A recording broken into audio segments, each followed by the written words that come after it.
चलिए तो सभी को गुड मॉर्निंग, जोहार। तो आज हम लोग बात करेंगे एटॉमिक स्ट्रक्चर के बारे में। हिंदी में इसको हम लोग बोलते हैं परमाणु संरचना। तो फटाफट से जितने भी लोग लाइव जुड़ चुके हैं, एक बार आप लोग रिस्पॉन्ड कर देंगे। Am I clearly audible and visible और नॉट? क्या आप मुझे क्लियरली देख पा रहे हैं और क्लियरली सुन पा रहे हैं या नहीं? फटाफट से कमेंट करके आप लोग बताइए, फिर हम लोग अपने सेशन को करते हैं शुरू। चलिए एक बार मैं भी इसको वेरीफाई कर लेता हूं। चलिए Sunita Rani good morning, Rajni Suren ji good morning. चलिए सुनीता रानी ऑल क्लियर, बिल्कुल। It's Simran Singh Rajput, sorry Simran Rajput. चलिए जोहार प्रणाम। अर्पण खालको ऑफिशियल गुड मॉर्निंग, ठीक है, ऑल इज वेल। चलिए संतोष कुमार रजक जी गुड मॉर्निंग, अनीता रुंडा जी गुड मॉर्निंग। चलिए शिल्पा अग्री गुड मॉर्निंग। चलिए तो लाइव जुड़ चुके सभी लोगों को once again good morning and जोहार।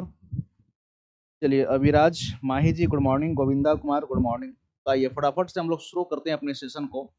और आज का जो हमारा टॉपिक है ये है एटॉमिक स्ट्रक्चर। इसको हम लोग क्या बोलते हैं? परमाणु संरचना। चलिए कुमारी प्रियंका एंड अंजू वाला good morning. Study with news, चलिए गुड मॉर्निंग। तो आइए फटाफट से शुरू करते हैं हम लोग अपने सेशन को। और एटॉमिक स्ट्रक्चर की अगर हम बात करें तो सबसे पहले समझिए कि एटम किसको बोलते हैं। एटम को हिंदी में हम बोलते हैं परमाणु। एटम को हम हिंदी में क्या कहते हैं? परमाणु।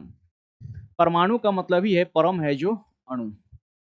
एटम की अगर हम बात करें तो यहाँ पर आप देख सकते हैं यह किसी भी तत्व का सबसे छोटा कण है। यानी कि किसी भी एलिमेंट्स की अगर हम बात करते हैं तो ये सबसे स्मॉलेस्ट पार्टिकल माना जाता है। चलिए हेमंत खालको जी गुड मॉर्निंग। जो रासायनिक अभिक्रिया में भाग लेता है, देखिए केमिस्ट्री में हम लोग अक्सर केमिकल रिएक्शन की बात करते हैं, रासायनिक अभिक्रिया की बात करते हैं। जैसे आप बोलते हैं कि सोडियम और क्लोरीन के मिलने से जो है सोडियम क्लोराइड बनता है, नमक। तो जब हम ये बात को बोल रहे होते हैं कि सोडियम और क्लोरीन के मिलने से, तो जब सोडियम और क्लोरीन रिएक्शन किया तो क्या आखिर पार्टिसिपेट क्या किया रिएक्शन में? तो पार्टिसिपेट करते हैं एटम्स। यानी कि सोडियम के एटम और क्लोरीन के एटम जब आपस में मिलेंगे तब जाकर के क्या बनेगा? सोडियम क्लोराइड बनता है। तो ये सबसे स्मॉलेस्ट पार्टिकल है। हालांकि सबसे स्मॉलेस्ट पार्टिकल आज के डेट में तो कहना इसको अब संभव नहीं है। हालांकि देखिए अगर पहले पहले के अगर हम बात करें या फिर अभी भी अगर आप क्लास 5 या 6 का अगर बुक उठाते हैं तो उसमें एटम को कुछ इस प्रकार से डिफाइन किया गया है कि atom is the smallest particle of any element which cannot be further broken down into simpler part by the means of any physical or chemical process। यानी कि उसमें यह बात कही गई है कि परमाणु किसी भी कण की सबसे छोटी इकाई है जिसको किसी भी भौतिक या रासायनिक अभिक्रिया के द्वारा या प्रक्रिया के द्वारा जो है इसको तोड़ा नहीं जा सकता। तो जब इसको तोड़ा नहीं जा सकता तो इलेक्ट्रॉन प्रोटॉन और न्यूट्रॉन कहां से है? मतलब एटम का भी डिविजिबिलिटी पॉसिबल है। अब अगर हमसे कोई पूछे कि एटम क्या है तो हम बोलेंगे कि एटम जो है सबसे स्मॉलेस्ट यूनिट है। पार्ट भी बोलना गलत होगा, पार्ट भी बोलना गलत होगा, यूनिट हम बोलेंगे तो ज्यादा सही होगा। क्योंकि एटम के यहाँ पर आप देखेंगे तो लिखा हुआ है कि एक परमाणु में आमतौर पर 3 मूलभूत कण, यानी कि अगर हम फंडामेंटल पार्टिकल्स की बात करें कि किसी एटम के अंदर कितने फंडामेंटल पार्टिकल्स हैं तो ये 3 हैं। कौन कौन? एक इलेक्ट्रॉन, दूसरा प्रोटॉन और तीसरा न्यूट्रॉन। अब ये इलेक्ट्रॉन, प्रोटॉन और न्यूट्रॉन कहाँ पर रहते हैं अगर इसकी हम बात करें? चलिए जसीम जी गुड मॉर्निंग। अगर ये कहाँ पर रहते हैं तो आप देख सकते हैं the proton and neutron are present inside the nucleus. यानी कि प्रोटॉन और न्यूट्रॉन जो है ये नाभिक के अंदर मौजूद होते हैं। ये कहाँ पर होंगे? नाभिक के अंदर मौजूद होंगे। While electron revolves around the nucleus in closed orbit. जबकि इलेक्ट्रॉन किधर घूमेगा? तो न्यूक्लियस के चारों ओर ये कक्षा में घूमते रहते हैं। अब आइए इसको एक डायग्राम से भी हम लोग समझ लेते हैं कि आखिर किसी एटम का 3 फंडामेंटल पार्टिकल्स इलेक्ट्रॉन, प्रोटॉन और न्यूट्रॉन। तो इसमें प्रोटॉन और न्यूट्रॉन तो रहेगा न्यूक्लियस में और न्यूक्लियस के चारों ओर कौन घूमते हैं? इलेक्ट्रॉन। इस डायग्राम की मदद से आप समझ सकते हैं, जैसे यहाँ पर आप देख सकते हैं एक मतलब कि एटम के स्ट्रक्चर को दिखाया गया है। एटम के स्ट्रक्चर को दिखाया गया है। चलिए प्रताप ग्याली जी गुड मॉर्निंग। यहाँ पर एक एटम के स्ट्रक्चर को दिखाया गया है और ये जो बीच का संपूर्ण भाग आप देख रहे हैं, ये जो बीच का संपूर्ण भाग है, द संपूर्ण भाग इज कॉल्ड न्यूक्लियस। इसको हम लोग क्या कहेंगे? न्यूक्लियस कहेंगे, जिसको हिंदी में हम लोग बोलते हैं नाभिक। तो ये किसी भी परमाणु का जो सबसे बीच वाला भाग होता है ये कहलाता है नाभिक, और याद रखिएगा इसकी डेंसिटी बहुत ही अधिक होती है। अब यहाँ पर एक चीज देखेंगे तो इसके अंदर जो रेड कलर का आपको बॉल्स दिख रहे हैं, ये रेड कलर का बॉल क्या है? प्रोटॉन। और ये जो ब्लू कलर का आपको बॉल दिख रहा है, ये ब्लू कलर का बॉल क्या है? न्यूट्रॉन। यानी कि प्रोटॉन और न्यूट्रॉन ये दोनों कहाँ हैं? तो प्रोटॉन और न्यूट्रॉन ये दोनों न्यूक्लियस के अंदर है। प्रोटॉन और न्यूट्रॉन दोनों नाभिक के अंदर है। जबकि यहाँ पर इलेक्ट्रॉन्स के चारों ओर आप देख रहे हैं ये सब क्या बना हुआ है? इलेक्ट्रॉन्स का ऑर्बिट बना हुआ है, यानी कि रास्ता आप समझ सकते हैं जिसमें इलेक्ट्रॉन नाभिक के चारों ओर घूम सकता है। और यहाँ पर जो पिंक कलर का ये सब बॉल आप देख रहे हैं, दिस बॉल इज इलेक्ट्रॉन। तो यहाँ पर आप देख सकते हैं क्लियरली कि कोई भी जो परमाणु होता है, कोई भी जो एटम है, इसके बीच वाले भाग को हम न्यूक्लियस बोलते हैं, नाभिक कहते हैं। और ये जो नाभिक है इसके अंदर प्रोटॉन और क्या रहते हैं? न्यूट्रॉन रहते हैं। जबकि इलेक्ट्रॉन कहाँ रहेंगे? तो इस नाभिक के चारों ओर कक्षा बना हुआ होता है, इसी ऑर्बिट में, इसी कक्षा में इलेक्ट्रॉन परिक्रमा कर रहे होते हैं। चलिए, तो यहाँ पर बताइए, एक बेसिक आइडिया आपको मिल गया, इलेक्ट्रॉन, प्रोटॉन और न्यूट्रॉन कहाँ रहते हैं। ये बात क्लियर हुई? यस और नो फटाफट से आप कमेंट करके बताएंगे। क्या ये बात आप लोगों को क्लियर है? यस और नो। और क्लियर है तो आप लोग सेशन को लाइक जरूर करेंगे। अगर आपको सेशन अच्छा लग रहा है तो आप इसको लाइक जरूर करेंगे। चलिए, और फटाफट से आप लोग थम्स अप करके जो है बताएंगे क्लियर है या नहीं। चलिए, फटाफट से थम्स अप करके आप लोग बताएंगे क्लियर है या नहीं। चलिए, ठीक है, रजनी सुरेन जी बिल्कुल सही। आगे बढ़ते हैं। चलिए, दिनेश राय जी गुड मॉर्निंग। चलिए, ठीक है, वेरी गुड। आइए आगे बढ़ते हैं। अब यहाँ पर कुछ इंपॉर्टेंट टर्म्स के बारे में हम लोग बात करेंगे और इसको आपको याद रख लेना है। इसको आप क्या करेंगे? याद रख लेंगे। ये बहुत ही इंपॉर्टेंट चार्ट है आपका, ये VVI है, very very important, very very important इसलिए है कि अक्सर यहाँ से प्रश्न उठा ही लेता है, अक्सर यहाँ से प्रश्न उठा ही लेता है और हम कंफ्यूज भी हो जाते हैं। ठीक है, हम लोग कंफ्यूज भी हो जाते हैं। हाँ बिल्कुल, अभी पॉजिटिव नेगेटिव पर भी आएंगे गोविंद जी, बिल्कुल टेंशन नहीं लीजिए, एकदम बिल्कुल आपका कॉन्सेप्ट जो है क्रिस्टल क्लियर हो जाएगा। मैं इस प्रकार से आपको बता रहा हूँ। तो इस चार्ट को आपको क्या कर लेना है? सबसे पहले रट लेना है एकदम सीधे तौर पर। एक सवाल यहाँ से उठा देता है एग्जाम में। देखिए, यहाँ पर इलेक्ट्रॉन लिखा हुआ है, यहाँ पर प्रोटॉन है और ये क्या है? न्यूट्रॉन है। इलेक्ट्रॉन, प्रोटॉन और न्यूट्रॉन क्या है? तो ये किसी भी एटम के, किसी भी परमाणु के ये मूलभूत कण है, यानी कि ये फंडामेंटल पार्टिकल्स हैं। ये क्या है? फंडामेंटल पार्टिकल्स हैं। तो सबसे पहले आइए डिस्कवरी। डिस्कवरी का मतलब हो गया खोजकर्ता। डिस्कवरी का मतलब हो गया खोजकर्ता। एग्जाम में अक्सर क्वेश्चन पूछ देता है, इलेक्ट्रॉन का खोज किसके द्वारा किया गया, प्रोटॉन का खोज किसके द्वारा किया गया और न्यूट्रॉन का खोज किसके द्वारा किया गया। इटपैग नाच ट्रिक है सर। देखिए, एक चीज आप याद रखिए, ट्रिक पर आपको बहुत अधिक नहीं जाना है, ऐसा मेरा मानना है। और मैं जब भी क्लास लेता हूँ ट्रिक से मैं बचता हूँ, क्योंकि ट्रिक आपको धोखा देता है, धोखा के अलावा और ट्रिक कुछ नहीं देगा। हाँ, अगर आपके पास बेहतर कॉन्सेप्ट है तो मेरा मानना यह है कि उस बेहतर कॉन्सेप्ट के जरिए आपके पास कई सारे ट्रिक्स ऑटोमेटिक डेवलप हो जाएंगे। लेकिन किसी ट्रिक को पकड़ करके पढ़ना ये चीज नहीं है। पढ़ने का मतलब होता है कि हम बिल्कुल कॉन्सेप्ट को क्लियर करते चले, फिर आप जो है बहुत से ट्रिक को बना सकते हैं। तो आइए सबसे पहले खोज करता है कि इनका खोज किसके द्वारा किया गया। तो इलेक्ट्रॉन का जो खोज है ये किया गया है जे थॉमसन के द्वारा। किनके द्वारा किया गया है? जे थॉमसन के द्वारा। और वर्ष की अगर हम बात करें तो 1897 में जे थॉमसन के द्वारा किसकी खोज करी गई है? इलेक्ट्रॉन की खोज करी गई। प्रोटॉन के खोज की बात करें तो ये रदरफोर्ड के द्वारा की गई है 1919 ईस्वी में। 1919 ईस्वी में। ठीक, यहाँ पर आपको एक और नाम देखने को कई बार मिल जाता है, गोल्ड स्टीन के नाम से आप कंफ्यूज हो जाते हैं और लोग कंफ्यूज रहते हैं कि गोल्ड स्टीन की रदरफोर्ड। तो याद रखिएगा, Rutherford is the right answer, चूंकि इन्होंने अपने alpha particle scattering experiment, alpha कण प्रकीर्णन प्रयोग या फिर गोल्ड फॉइल एक्सपेरिमेंट जो इनका था, स्वर्णपत्री प्रयोग, इसके दौरान इन्होंने जो है न्यूक्लियस की खोज करी थी। ठीक है, तो श्रेय जाता है रदरफोर्ड को। हालांकि जो है केनाल रेज जो है उसकी खोज के लिए जाने जाते हैं कौन, गोल्डस्टीन। न्यूट्रॉन की खोज करें तो इसकी खोज हुई है 1932 में, 1932 में, किसके द्वारा, तो जेम्स चैडविक के द्वारा। किसके द्वारा, जेम्स चैडविक के द्वारा। क्लियर है। अब इसके बाद नेचर ऑफ चार्ज, यानी कि आपसे पूछा जाता है कि आवेश की प्रकृति क्या है। आवेश की प्रकृति क्या है। तो इलेक्ट्रॉन पर कैसा चार्ज होता है, निगेटिव। इलेक्ट्रॉन एक निगेटिवली चार्ज्ड पार्टिकल है। प्रोटॉन की अगर हम बात करें तो ये पॉजिटिवली चार्ज पार्टिकल है, और अगर हम न्यूट्रॉन की बात करें तो ये न्यूट्रल है, यानी कि उदासीन है, इस पर कोई भी चार्जेस नहीं है। आगे की अगर हम बात करें, आपसे पूछता है अमाउंट ऑफ चार्ज, अगर ये चार्ज पार्टिकल हैं, अगर इनके ऊपर चार्ज है तो आपसे पूछा जाता है कि कितना चार्ज है ये बताइए।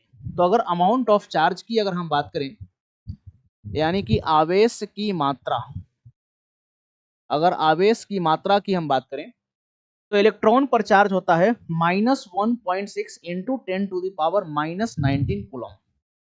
इलेक्ट्रॉन पर कितना चार्ज है, तो -1.6 इंटू 10⁻⁻19 कूलम। ये सेम चार्ज आपका प्रोटॉन पर भी होता है, लेकिन फर्क क्या है कि इलेक्ट्रॉन निगेटिवली चार्ज पार्टिकल, इसीलिए इसके आगे लगा हुआ है माइनस, जबकि आपका प्रोटॉन पॉजिटिवली चार्ज पार्टिकल, इसीलिए इसके आगे लगा हुआ है प्लस। न्यूट्रॉन आपका न्यूट्रल था, इसीलिए इस पर कोई भी चार्ज नहीं है, दैट इज 0।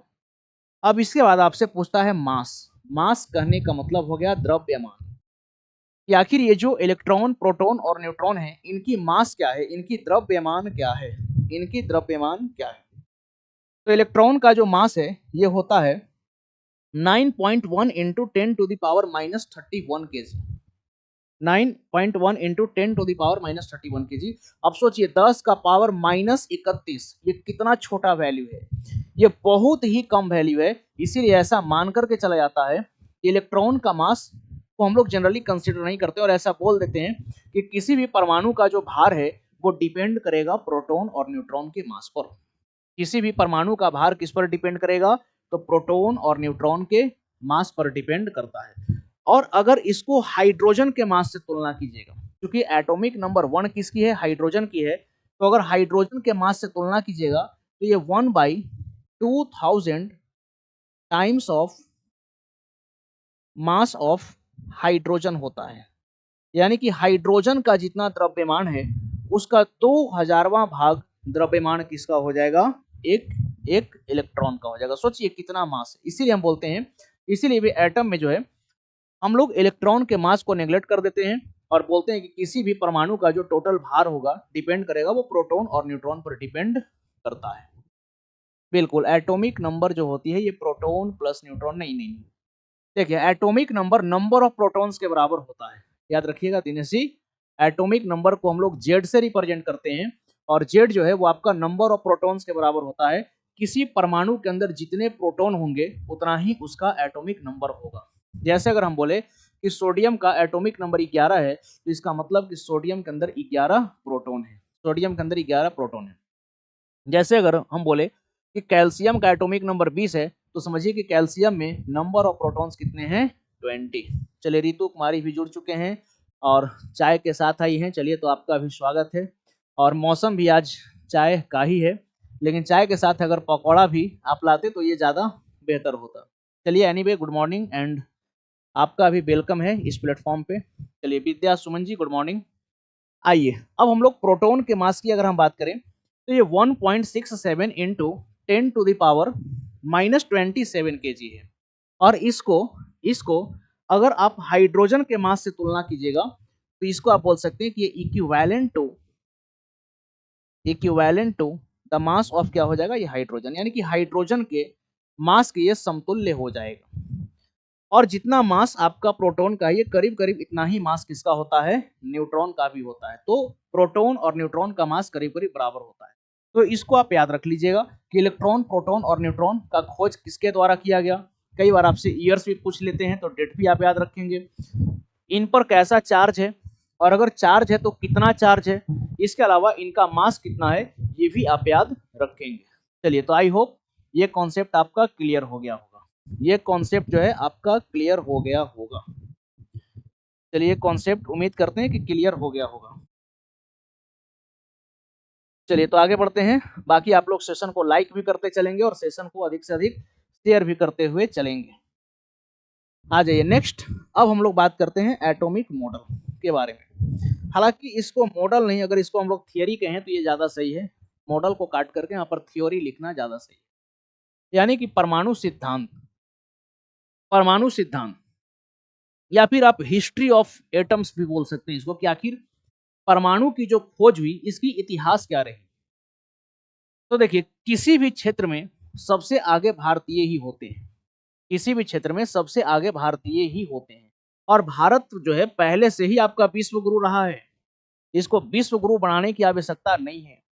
भारत पहले भी विश्व गुरु था, आज भी विश्व गुरु है और आगे भी रहेगा।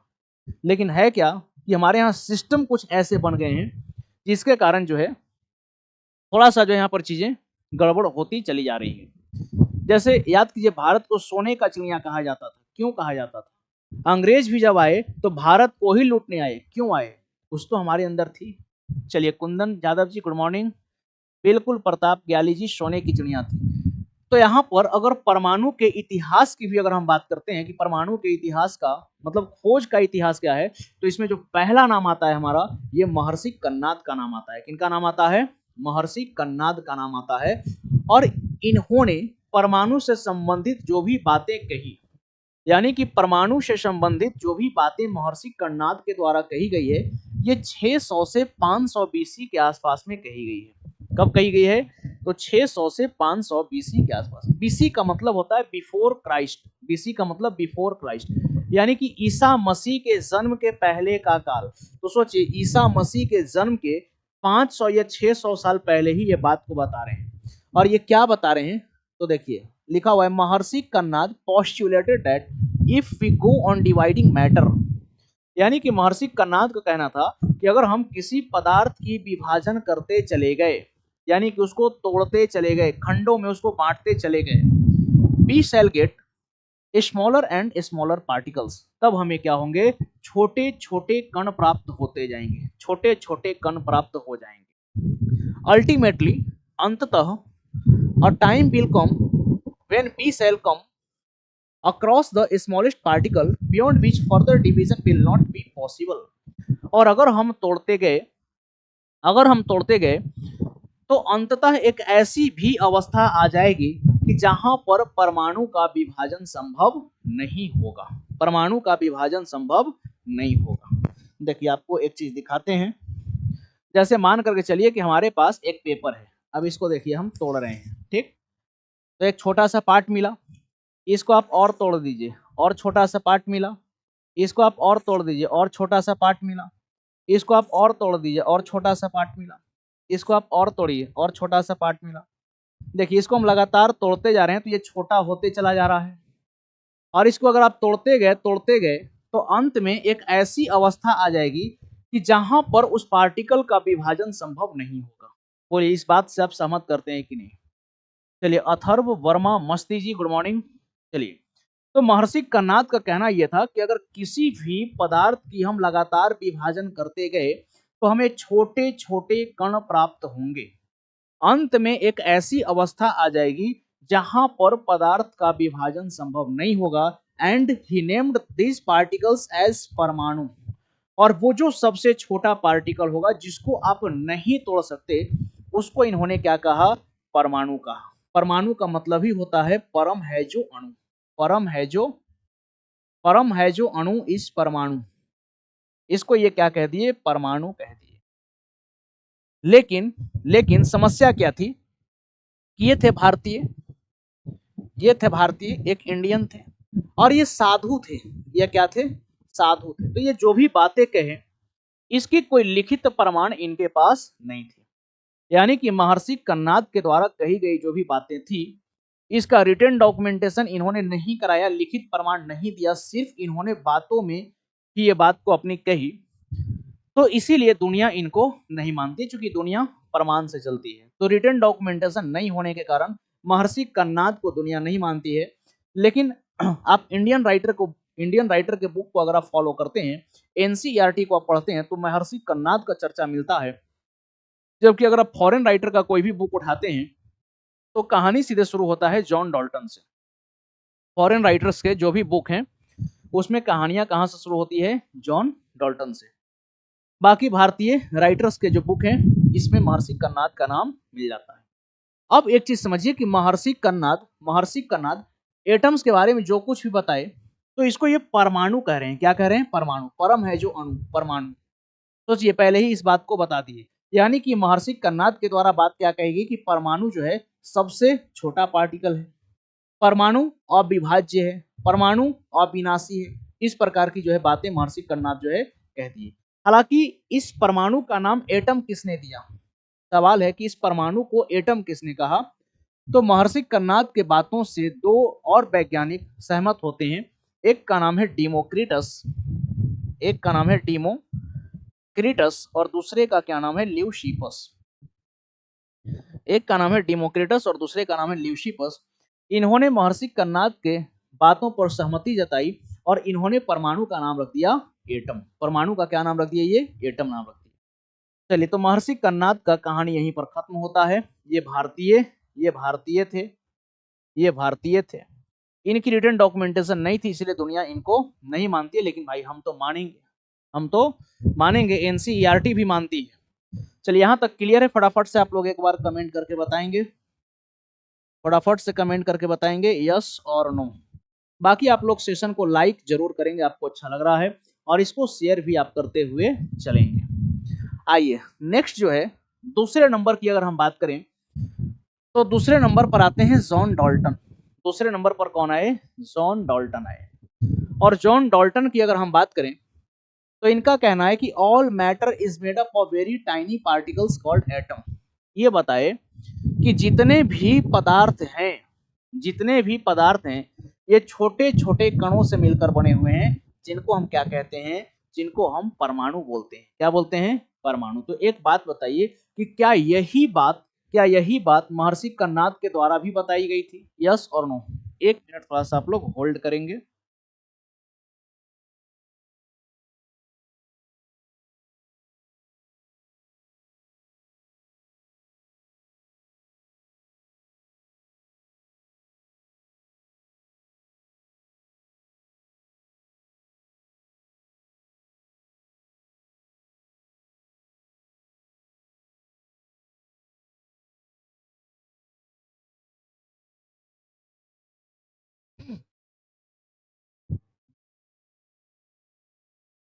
चलिए, तो बिल्कुल सही है, जो महर्षि कन्नाद बताए थे यही चीज जो है ये जॉन डाल्टन भी बता रहे हैं। आगे क्या लिखा हुआ है ये बताते हैं कि एटम्स आर इनडिविजिबल पार्टिकल, यानी कि परमाणु अविभाज्य है। यही बात तो महर्षि कन्नाद भी बताए कि परमाणु का अगर विभाजन करते गए तो हम एक ऐसी अवस्था तक पहुंच जाएंगे जहां पर और विभाजन संभव नहीं होगा। Which can not be created और डिस्ट्रॉयड, जिसको ना तो उत्पन्न किया जा सकता है और ना ही विनाश किया जा सकता है। यानी कि ये भी कह रहे हैं, डाल्टन साहब कह रहे हैं, इनकी कहानी की अगर बात करें तो 1808 का इनका काल है। ठीक है, कहीं कहीं पर आपको 1804 भी मिल जाता है, लेकिन आप याद रखिएगा 1808 भी आए। तो ये भी बोल रहे हैं कि परमाणु अविभाज्य है। अविभाज्य कण है, अविनाशी कण है, इसे ना तो उत्पन्न किया जा सकते ना ही इसकी विनाश करी जा सकती है। आगे बोलते हैं atoms of a given elements are identical in mass, यानी कि किसी भी एलिमेंट्स के अगर आप एटम को लेंगे तो वो मास में आइडेंटिकल होंगे, मास में आइडेंटिकल होंगे। जैसे मान लीजिए कि हम एक ले लिए सोडियम, हम क्या ले लिए? सोडियम। और सोडियम से हम ढेर सारे एटम्स को निकाल दिए, तो अगर इसका मास है 23, तो जितने भी एटम्स आप निकालेंगे सोडियम से सबका मास क्या होगा? सबका मास होगा 23। तो ये क्या बोले? एग्जाम कब तक होगा? देखिए, एग्जाम कब तक होगा ये तो कही नहीं जा सकती है, लेकिन हाँ, जिस प्रकार से अभी जो सिस्टम काम कर रही है तो इसके हिसाब से आप मान सकते हैं कि लास्ट सितंबर तक जो है एग्जाम होने की आप ऐसी पॉसिबिलिटी मान करके चलते हैं। जो आयोग के द्वारा जो तिथि निर्धारित करी गई है आप उसी को अभी के दृष्टिकोण से मान करके चल सकते हैं। तो यहाँ पर क्या है कि किसी भी अगर आप परमाणु को ले रहे हैं, किसी भी अगर आप तत्व को ले रहे हैं तो उस तत्व के भीतर जितने भी परमाणु हैं सबके द्रव्यमान एक जैसे होंगे एंड केमिकल प्रॉपर्टीज, और उस तत्व के सभी परमाणु का रासायनिक गुण धर्म जो है ये भी एक जैसा होगा। अगर मान लीजिए कि सोडियम में से निकाले, अगर ये मेटल है तो सारा इसमें क्या होगा, मेटल होगा। ठीक है, इस प्रकार से। Next, atoms of different elements have different masses and chemical properties. अब इसके बाद ये क्या बताया कि अगर आप अलग अलग एलिमेंट्स को लेते हैं तो उनके जो एटम्स होंगे उनका केमिकल प्रॉपर्टी, फिजिकल प्रॉपर्टी, मास, ये सब क्या होगा, अलग अलग होगा। नेक्स्ट क्या है, atom combines in the ratio of a small whole number to form a compound. सबसे इंपॉर्टेंट बात, जब भी किसी यौगिक का निर्माण होगा तो एक एटम का कंप्लीट पार्टिसिपेशन होगा। ऐसा नहीं आधा एटम पार्टिसिपेट नहीं करेगा, यानी कि डेसिमल और फ्रैक्शन में परमाणुओं की भागीदारी नहीं होगी। जब भी कोई यौगिक बनेगा तो उसमें पूरे परमाणु भागीदारी होते हैं। जैसे एग्जांपल के तौर पर समझिए, अगर हम बोलते हैं H2O, तो इसमें हाइड्रोजन और ऑक्सीजन का अनुपात क्या है, 2:1, हाइड्रोजन 2 है, ऑक्सीजन 1 है। इसमें आधा, डेसिमल, फ्रैक्शन, इन सब में पार्टिसिपेशन नहीं होगी। जैसे अगर हम बोले C6H12O6, तो यहाँ पर कार्बन, हाइड्रोजन, ऑक्सीजन का अनुपात क्या है, तो आप तुरंत बोलेंगे 1:2:1, 1:2:1। यहाँ पर जो है कंप्लीट एटम्स का पार्टिसिपेशन होगा। आगे की अगर हम बात करें तो आगे ये और क्या क्या बात बताते हैं, तो आगे जो इनके द्वारा बात बताई गई ये हम लोगों को बताए law of conservation of mass in chemical reaction, यानी कि हम लोगों को समझाए रासायनिक अभिक्रिया में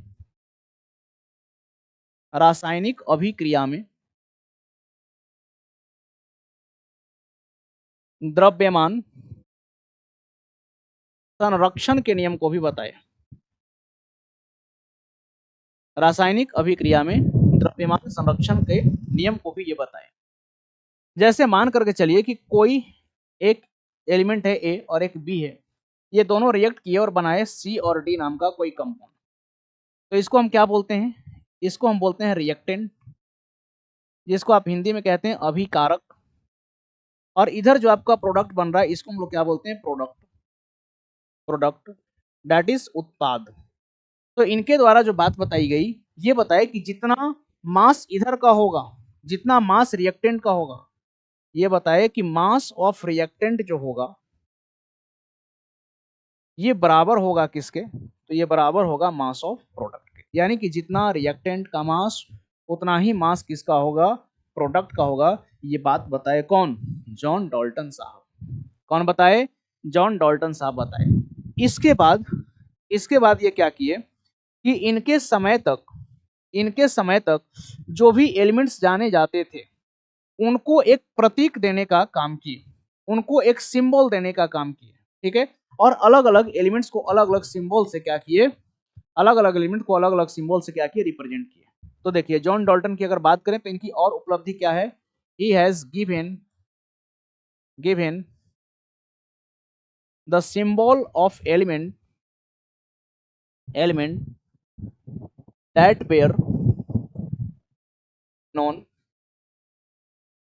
were known that time.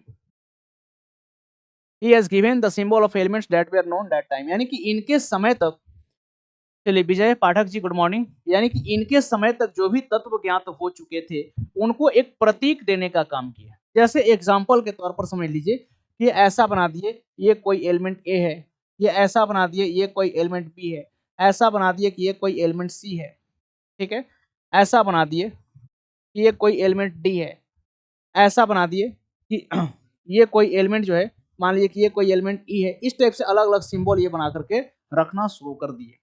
तो समस्या कहां पर आई, इनके समय में 1808 की कहानी है। और जब आप पीरियोडिक टेबल को पढ़ते हैं, चलिए श्रेया सिंह गुड मॉर्निंग, अगर आप पीरियोडिक टेबल को पढ़ते हैं तो पीरियोडिक टेबल में जब आप डोबेराइनर्स के ट्रेड को पढ़ते हैं तो डोबेराइनर्स का ट्रेड ये कहता है, यानी कि डोबेराइनर साहब का ये कहना था 1815 या 17 की घटना है कि उनके समय 30 या 33 से भी कम तत्व ज्ञात थे। तो सोचिए यहां पर भी मान के चलिए 30 या 33 होगा, हम मान लेते हैं, तो 30 या फिर 33, बिल्कुल Shreya Singh good morning.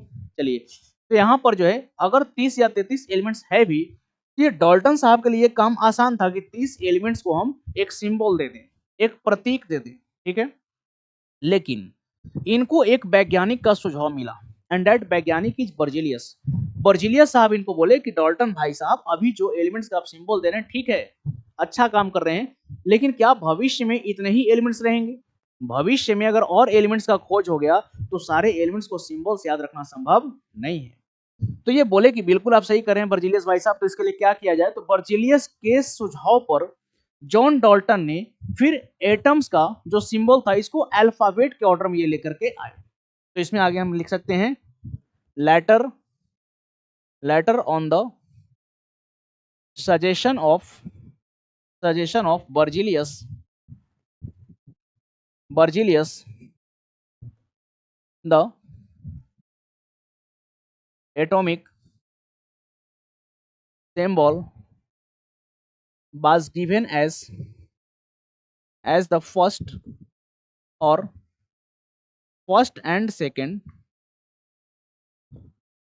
alphabet of their name।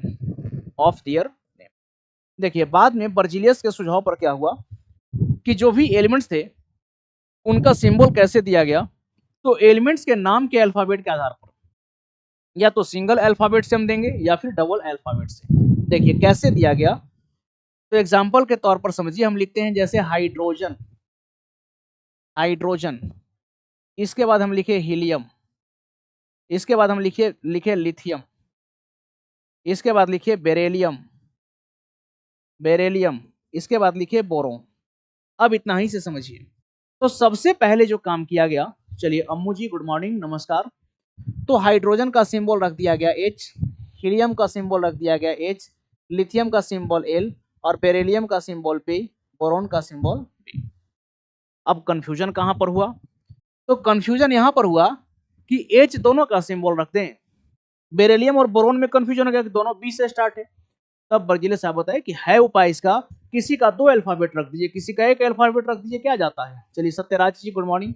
तो हाइड्रोजन का 1 अल्फाबेट, हीलियम का 2 अल्फाबेट He, लिथियम का 2 अल्फाबेट रखा गया, बेरिलियम का Be, बोरोन का B।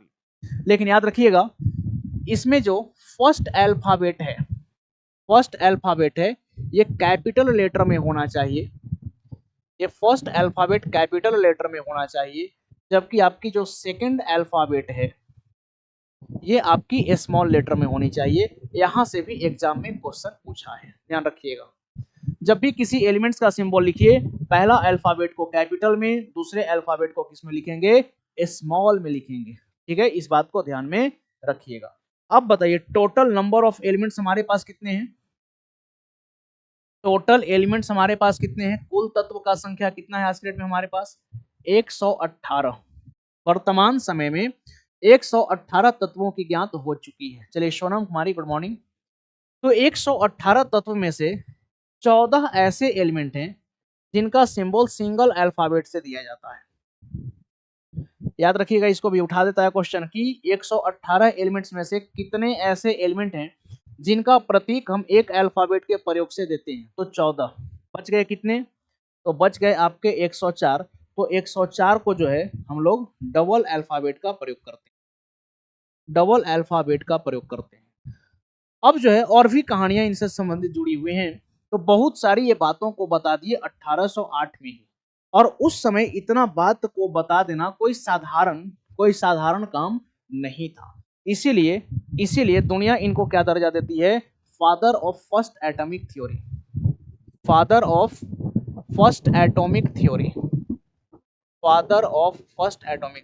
यानी कि प्रथम परमाणुवाद के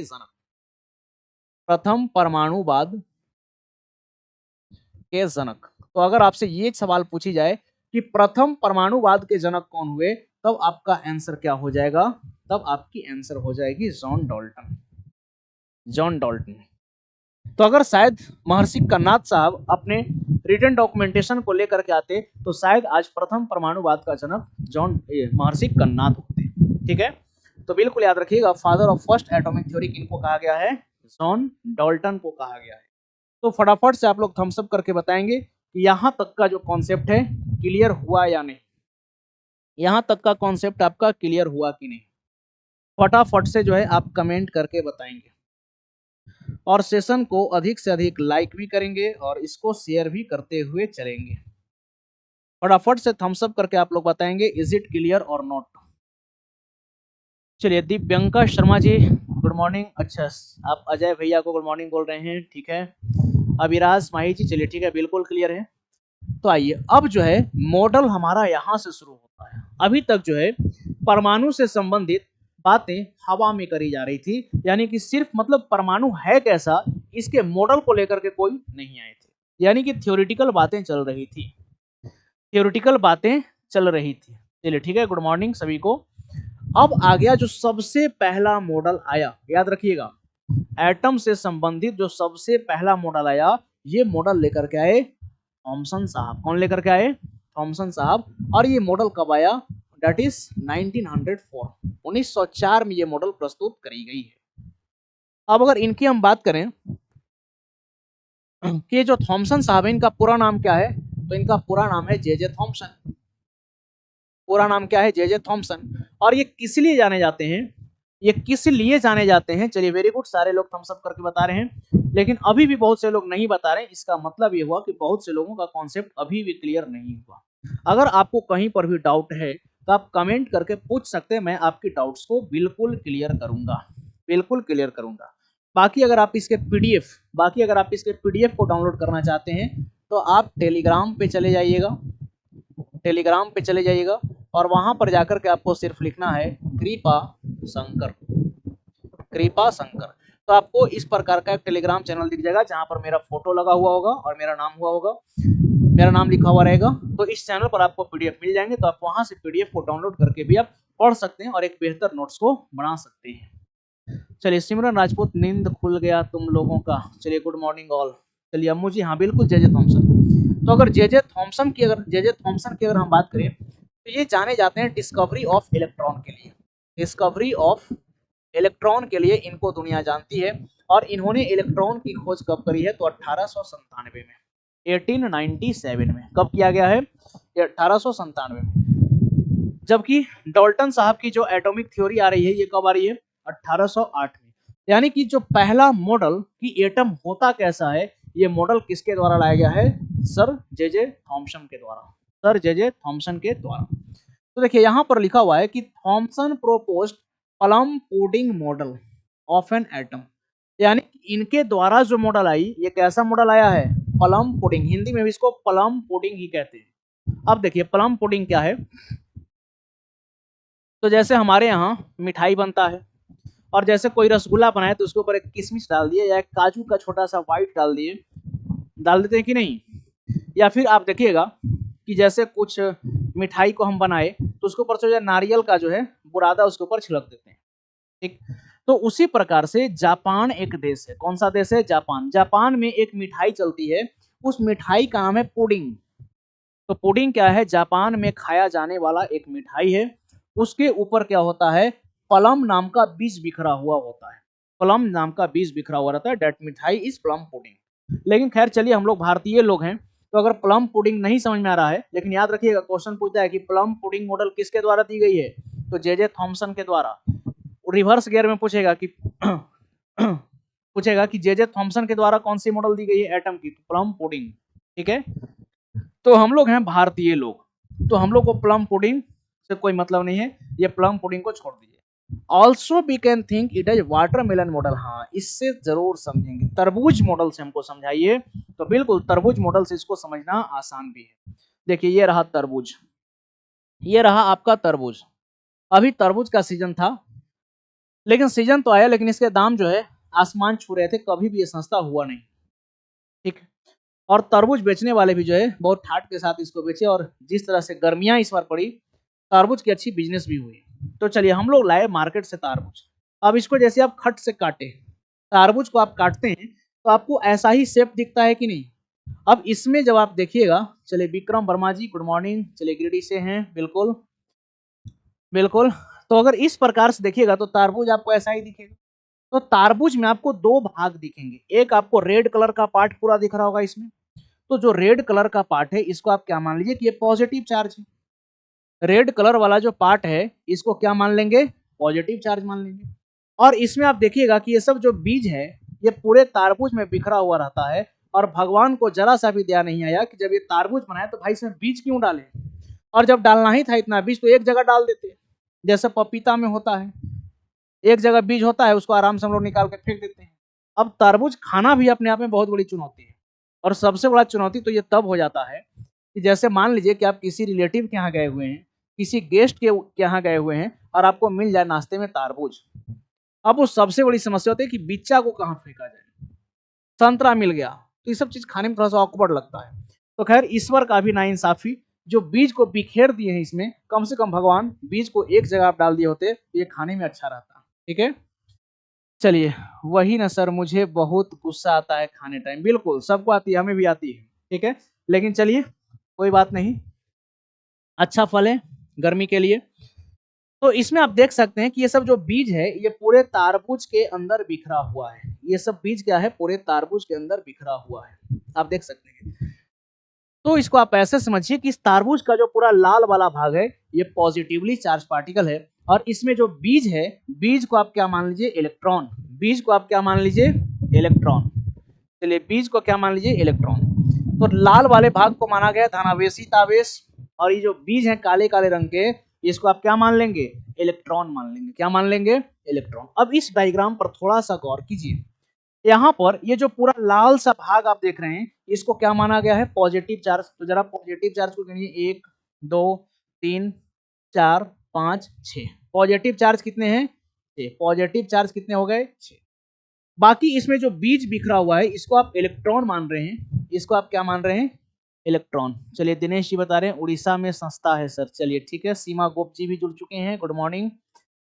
चलिए अब इसके अंदर जो बीज बिखरा हुआ है आप इसको इलेक्ट्रॉन मान रहे हैं, तो इलेक्ट्रॉन का संख्या बताइए। तो देखिए 1 2 3 4 5 6। नेगेटिव चार्ज भी आपका कितना हो गया, 6।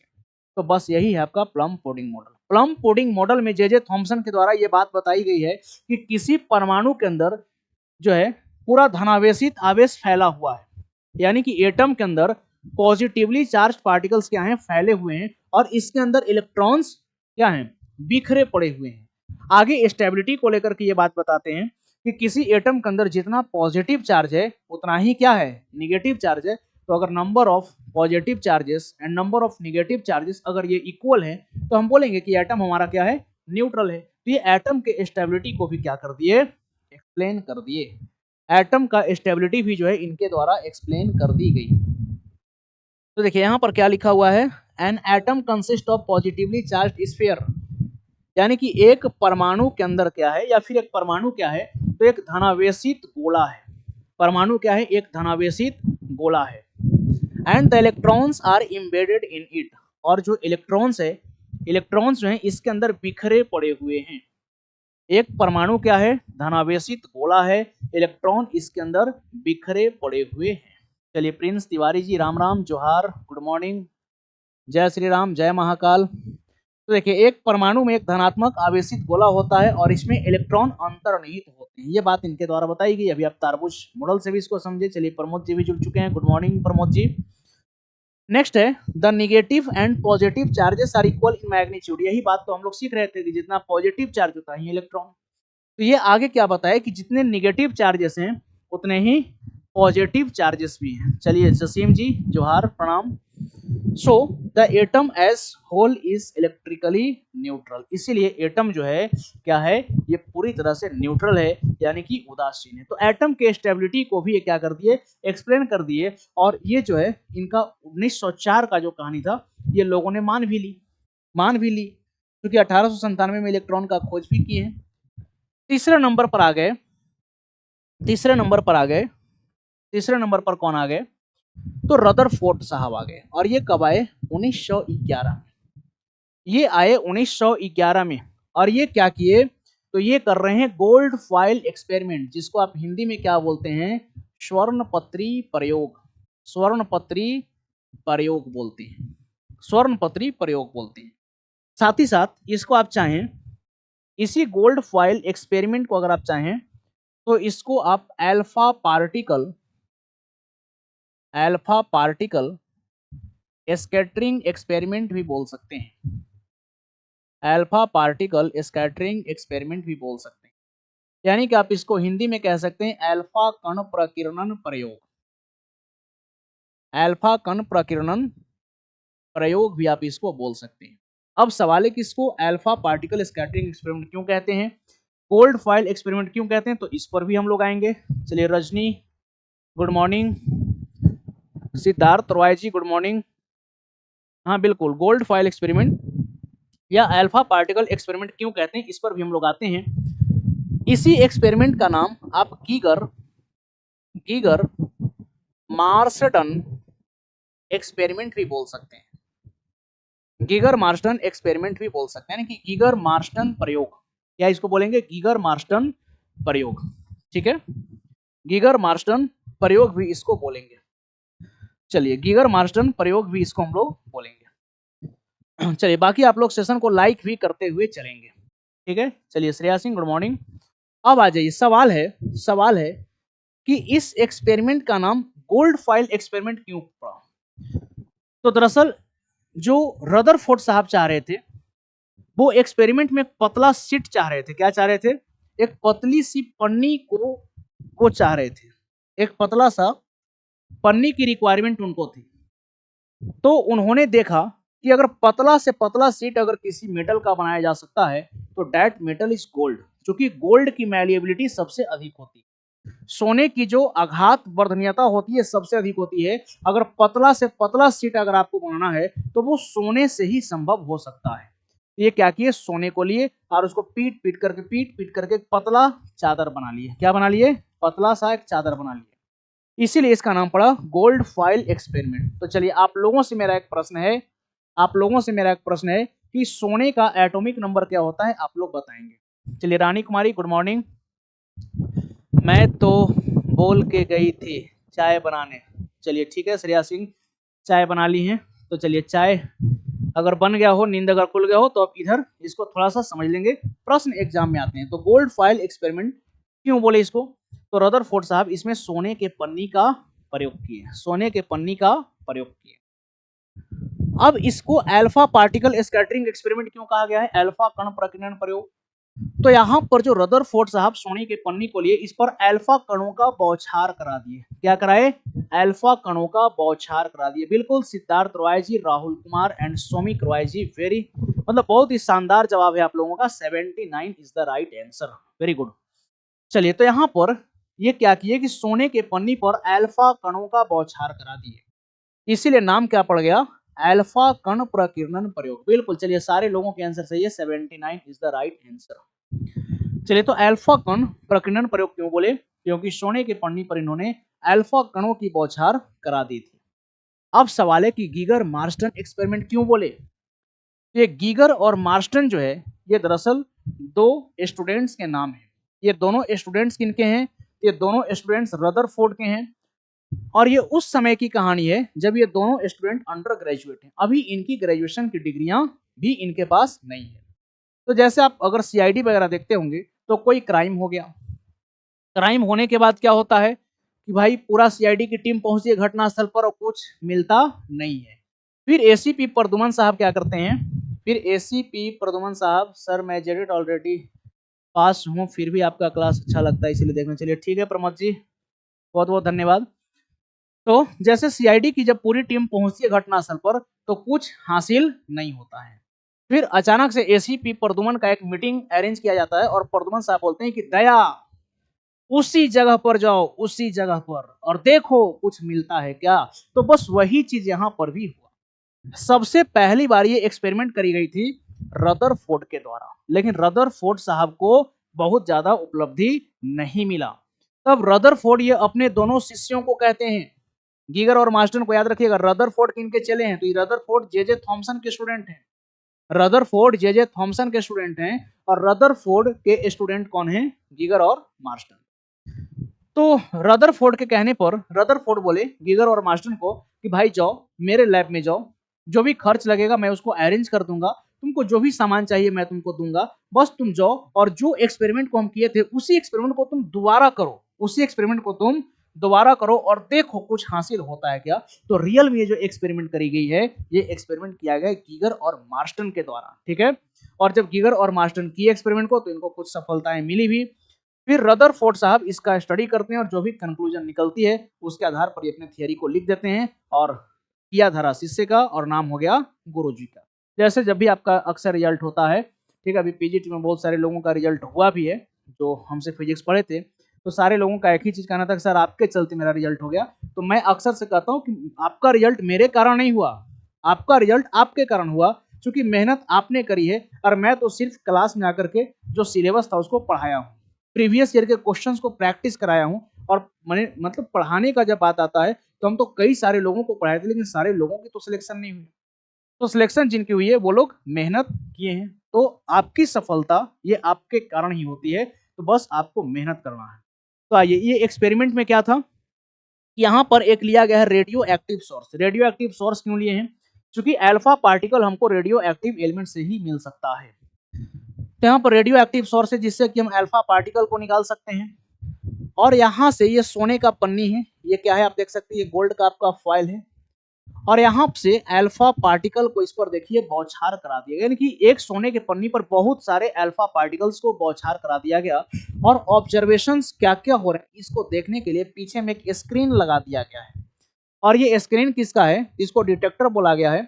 याद रखिएगा ये स्क्रीन जो है जिंक सल्फाइड की स्क्रीन है। ये किसकी स्क्रीन है, ये जिंक सल्फाइड की स्क्रीन है। इसकी विशेषता क्या होती है तो इसको समझ लीजिए। इसका विशेषता ये है कि इस स्क्रीन पर जहां भी अल्फा पार्टिकल टकराएगा, जहां भी अल्फा पार्टिकल टकराएगा वहां पर स्पार्क होगा, वहां पर क्या होगा, स्पार्क होगा, चिंगारियां निकलेंगी।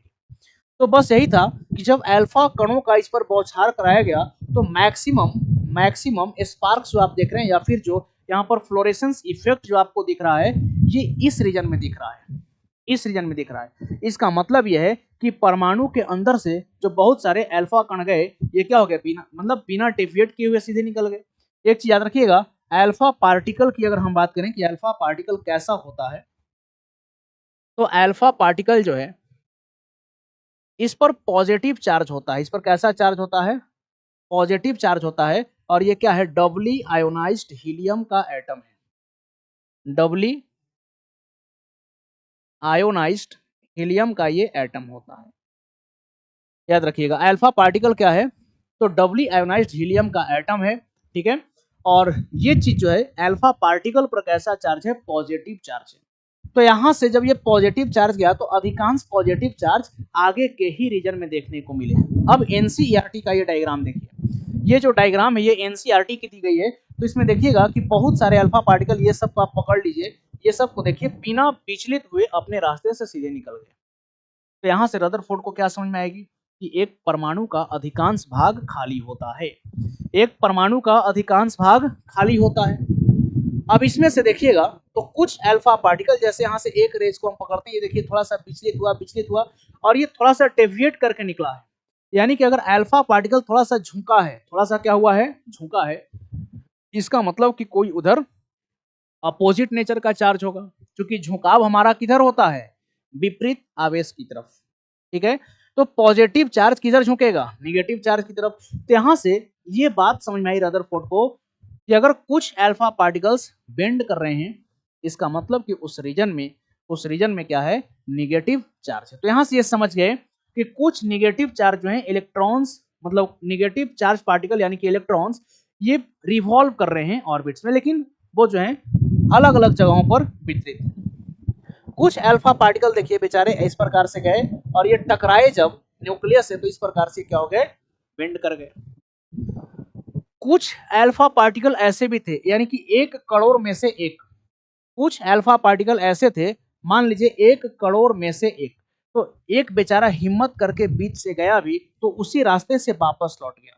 अब सोचिए एक अल्फा पार्टिकल जो हिम्मत करके गया और टकराने के बाद उसी रास्ते से वापस लौट गया, तो सबसे पहले समझिए कि अल्फा पार्टिकल पर पॉजिटिव चार्ज था और उसी रास्ते पर वापस लौटा है, मतलब कि बीच में भी पॉजिटिव चार्ज रहा होगा। और यहीं से न्यूक्लियस की खोज करी गई है, यहीं से नाभिक की खोज करी गई है। और रदरफोर्ड साहब के द्वारा यह बात बताया गया कि किसी परमाणु के भीतर एक बहुत ही धनावेशित, मतलब कि पॉजिटिवली चार्ज कोई पार्टिकल है जो कि बहुत ही कम स्पेस को ऑक्यूपाई कर रहा है, उसकी डेंसिटी बहुत ही अधिक है, और उसी का ये नाम क्या रखे, न्यूक्लियस। तो ये तमाम एक्सपेरिमेंट के बाद जो कंक्लूजन सामने निकल करके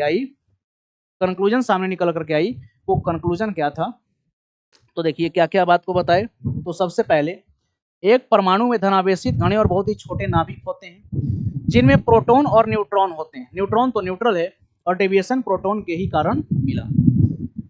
परमाणु का संपूर्ण द्रव्यमान नाभिक में ही केंद्रित होता है। ऐसा क्यों बोले ये, तो आपको पहले ही बताया कि इलेक्ट्रॉन का मास इतना कम होता है कि उसको हम लोग नेग्लेक्ट करके चलते हैं और बोलते हैं कि किसी भी एटम का जो संपूर्ण भार है वो प्रोटॉन और न्यूट्रॉन पर डिपेंड करता है। नाभिक ऋणात्मक आवेशित इलेक्ट्रॉनों से घिरा होता है। इलेक्ट्रॉन नाभिक के चारों ओर बहुत तेज गति से वृत्ताकार पथों में परिक्रमा करते हैं। इलेक्ट्रॉन कहां पर है, तो ये बताया कि इलेक्ट्रॉन जो है न्यूक्लियस के चारों ओर बहुत ही तेज, बहुत ही हाई स्पीड से ये क्या कर रहा है, रिवॉल्व कर रहा है। यानी कि अगर इसके स्पीड को कंपेरिजन करें तो लाइट के स्पीड का करीब 137वां भाग स्पीड इसका होता है। और इलेक्ट्रॉनों के इन वृत्ताकार पथों को हम लोग क्या कहते हैं, कक्षा कहते हैं, ऑर्बिट कहते हैं। और नाभिक का जो आकार है परमाणु के आकार के तुलना में बहुत ही छोटा है। यानी कि एटम का जो रेडियस ये बताए 10 का पावर -10 मीटर। तो जो न्यूक्लियस है इसका रेडियस ये कितना बताए, तो न्यूक्लियस का रेडियस बताया 10 का पावर -15 मीटर। यानी कि समझ लीजिए एक परमाणु के तुलना में जो नाभिक का आकार है वो 1 लाख गुना कम है, 1 लाख गुना कम है। यानी कि बहुत छोटे से स्पेस में, 2 मिनट और लेंगे सर, और छोटे से स्पेस में बहुत ज्यादा मास क्या है, कंटेंट है। चलिए ठीक है, जिया भारती जी गुड मॉर्निंग। आइए अब जो है इस प्रकार से अभी एक्सप्लेन किए चीजों को, तो अब ये एक मॉडल दिए कि बीच में हमारा न्यूक्लियस है और इसके चारों ओर ऑर्बिट्स में ये सब इलेक्ट्रॉन्स क्या कर रहे हैं, रिवॉल्व कर रहे हैं। लेकिन इनसे दुनिया एक सवाल पूछती। दुनिया सवाल क्या पूछती, दुनिया सवाल ये पूछी कि अगर ये आपका न्यूक्लियस और इसमें पॉजिटिवली चार्ज पार्टिकल है और इलेक्ट्रॉन अगर वृत्ताकार मार्ग में चल रहा है तो यहाँ पर अभिकेंद्रीय बल लगेगी जिसके कारण यहाँ पर एनर्जी रेडिएट होगा, और जब एनर्जी रेडिएट होगा तो इलेक्ट्रॉन का ऑर्बिट धीरे धीरे छोटा होगा और ये स्पाइरल शेप को लेगा और फाइनली जाकर के न्यूक्लियस में फॉल कर जाएगा। तो इसके लिए आपका क्या कहना है, यानी कि एटम के स्टेबिलिटी को लेकर के आपका क्या कहना है, तो एटम स्टेबल कैसे है इसको एक्सप्लेन करने में रदरफोर्ड साहब क्या रह गए, विफल रह गए। ये इनकी एक मेजर ड्रॉबैक रही। तो एटम के स्टेबिलिटी को इन्होंने एक्सप्लेन नहीं किया, कौन, रदरफोर्ड ने, और यही इनकी ड्रॉबैक्स भी रहेगी। तो ड्रॉबैक्स की अगर हम बात करें of Rutherford model of atom, तो ड्रॉबैक्स क्या है, तो he does not explain the stability of atom. यानी कि इन्होंने परमाणु के स्थिरता की व्याख्या नहीं करी, परमाणु के स्थिरता की व्याख्या इन्होंने नहीं करी, ये इनकी रही ड्रॉबैक्स। तो चलिए यहां तक जो है कहानी आपका था रदरफोर्ड का।